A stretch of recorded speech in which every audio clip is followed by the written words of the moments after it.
Being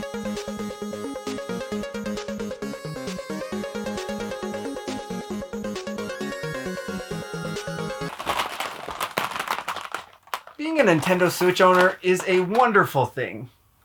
Having the ability to play your favorite games on your big screen, but then also take them on the go with you, is a magical thing. But in a way, it's also a curse because it's made us hungry for more and more games on the Switch, even though we already have so many.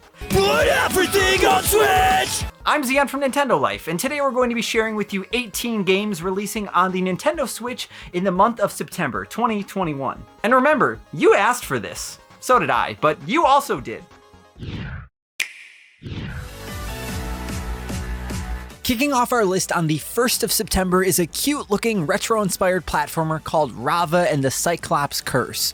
You play as a little wizard owl that can jump around and blast baddies with her wand. You can also enlist the help of some magical companions to give you extra abilities. The sprite work looks pretty good and the music is catchy, so it's one to keep your eyes on, especially for only $5.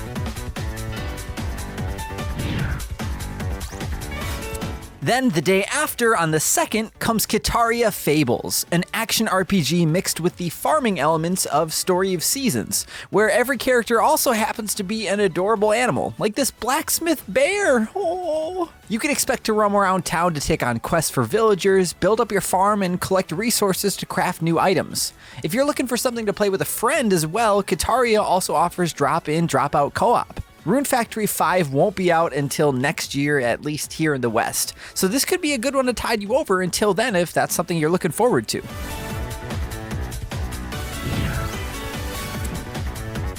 Sometimes a game rolls along that's so precious that you just have to stop and say, okay, so how much do you need?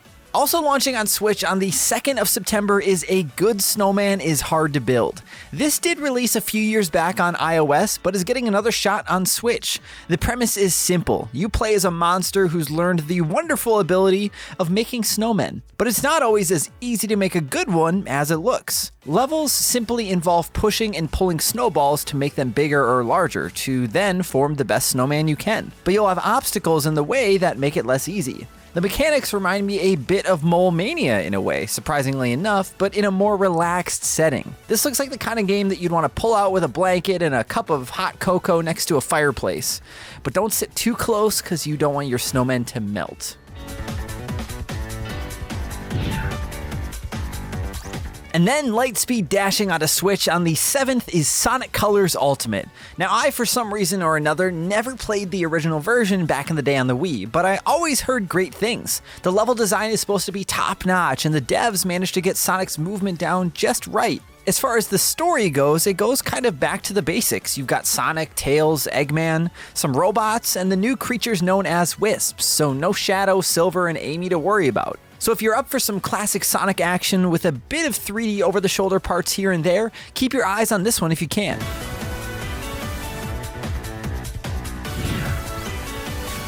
Back in the day, BloodRayne was so popular that it got its own movie. But then again, that movie was directed by Uwe Boll, and I watched it with my mom, and let me tell you, that's now a memory that I'll never be able to scrub from my brain. That movie sucks. Now, the traditional BloodRayne games were fun. They were your typical 3D hack and slash with a deadly vampire lady, but then WayForward got their hands on the property and churned out a 2D hack and slash platformer in 2011, and it's being summoned again to Switch on September 9th. You play as Rayne on a quest to take down your angry dad for reasons unclear to me, but he sent a bunch of grotesque monsters to take you down. The original series actors Laura Bailey and Troy Baker are back with new voice work for this remake of the game as well. Surprisingly too, this is the first time a BloodRayne game will be on a Nintendo console, so if you skipped this back in the day, you can take a bite of it real soon. Also on the 9th comes Hermitage Strange Case Files, an adventure visual novel revolving around a Lovecraftian bookstore and the horrors it gets wrapped up in. I really dig the different menu systems and the way the overall game is laid out. Reminds me a bit of Persona 5 in the art style sense. I really didn't dig up too much on the story beyond just a few minor plot points, but I kind of wanted to keep it that way as well because with a story-based game like this, it's nice to go in knowing the least amount possible. Now, I'm surprised though with a teen rating like this, it probably won't get too dark, but if you're a fan of games like the Ace Attorney series and enjoyed Famicom Detective Club, this could be another game that's right up your alley.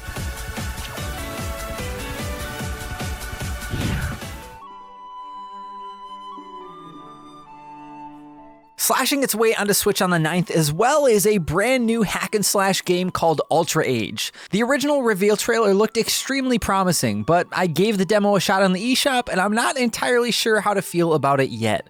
The music offers some nice metal grooves, especially the intro track, and graphically speaking, it looks a lot better than the Switch trailers made it look, but it still isn't amazing. And it's sort of hard to tell if the combat itself is going to grow stale quickly or not. You're given multiple different weapon types that you can switch between on the fly, almost like in Devil May Cry or Nier Automata, but the lack of a sprint button, no dodge roll, or a way to lock onto enemies makes everything feel just a bit less fluid. But the reason I'm keeping this game on this list is because it still has potential, and there's a demo that you can go download right now so you can give it a chance for yourself.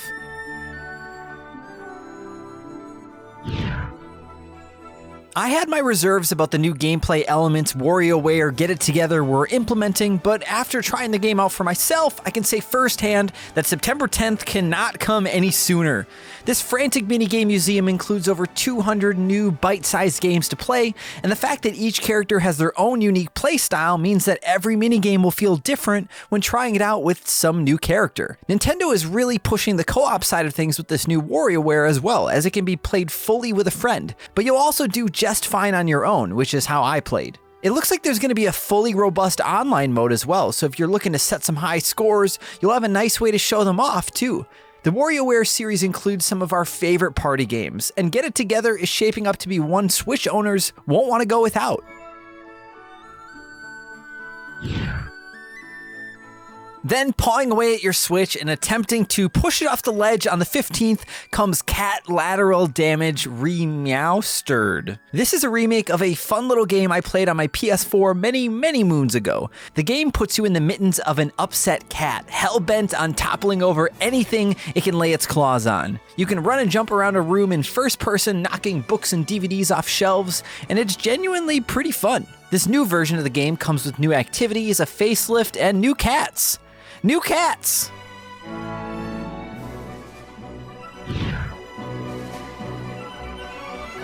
Then on September 16th, I'm planning to drop everything as Eastward will finally be on our digital doorsteps. This is a brand new action-adventure game that gives us the combat and puzzles of a Zelda game, but the lovable wackiness of the Mother series. The main characters, John and Sam, are on a quest to rid the world of evil and find out the many secrets of the world in turn. And man, the game is oozing style and charm. It's a game I'm really hoping to get lost in. The music I've heard from the trailers is mesmerizing, and the art could be put on display in a museum. Eastward has been in development since 2015, but it looks like this long wait will actually be worth it. Please be good.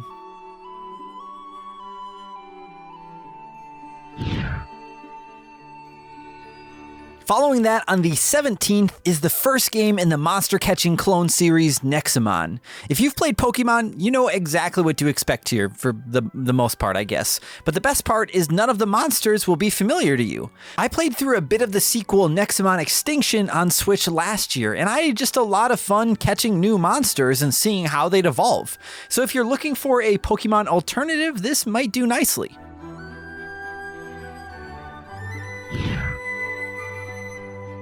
The 17th of September also brings us the follow-up to the cult classic level 5 RPG with Ni no Kuni 2 Revenant Kingdom Princess Edition. This RPG is entirely disconnected from the first game, so if you've never played it, so what? You absolutely should though, never discount the White Witch. You play as the little Prince Evan, who's just trying to learn how to be a good leader, all while going on a quest with his new friends. Ni no Kuni 2 does away with the turn-based combat elements of the original and went for a more action RPG approach instead this time. From what we've seen so far, the art style seems to have made a successful jump to Switch as well, without sacrificing too much. September is quickly becoming a massive month for Switch owners, and does anyone have time for all these games?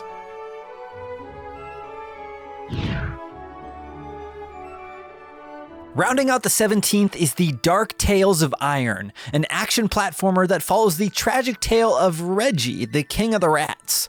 However, the kingdom is now ruled by the frogs, and it's up to you to bring peace back to the lands. You'll fight your way through enemies, cook up meals to keep you energized on your journey, and learn new abilities and find new weapons to take down the frogs. The story itself looks to be a pretty powerful one. With all the friends you make along your way, there are likely going to be some devastating moments. If you are a fan of games like Valiant Hearts or even the story of Mouse Guard, this could be one to keep on your radar.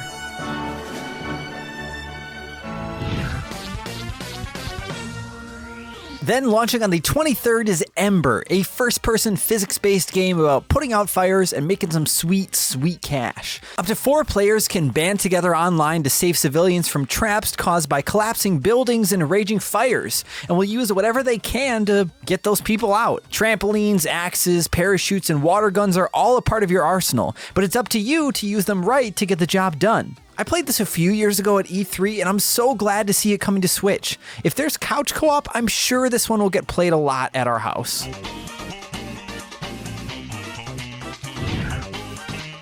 The story of Dragon Ball Z has been retold time and time again, but it's always a treat to see the visuals get better and better each time. And come September 24th, Nintendo fans won't have to wait any longer to play the new iteration. Dragon Ball Z Kakarot follows the full story of Goku through the main Dragon Ball Z story arc, from Frieza all the way through Majin Buu. But there are also plenty of side quests that I believe come from the original manga to spice up the mix. I was so into DBZ back in the day. I played Legacy of Goku 1 and 2 on Game Boy Advance and plenty of the Budokai games, but I haven't played many since then. So if you're like me, this could be the game to finally get us back into the series.